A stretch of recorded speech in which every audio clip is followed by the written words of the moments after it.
Hey everyone! In this tutorial, we're going to show you how to choose the language for your Simplebooklets navbar.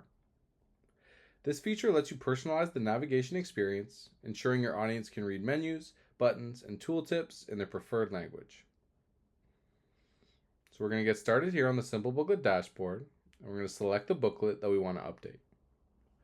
Once we found it, we're going to go ahead and click on the Design tab. From here, we're going to make our way over to the left-hand toolbar and click on the Advanced button.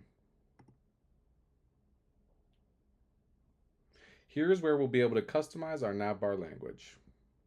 As you can see under the Settings option, we have it right here. We're just going to go ahead and click on the pencil icon next to it to customize it. And then from here, you can select the language that you want to display for your Simplebooklet navigation, menus, and buttons. So these are all the different options we have here. And then once you've gone ahead and picked one, just going to go and click the Done button. Your navbar is now set to the selected language. As you can see here, you get a little confirmation pop-up just letting you know that it's been updated. And that's it.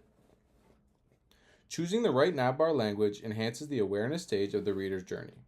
It ensures your audience can immediately understand and interact with your Simplebooklet, reducing barriers and creating a smoother, more welcoming experience.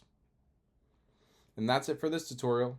If you found this video helpful, make sure to check out our other tutorials for more ways to get the most out of Simplebooklet. Thanks for watching.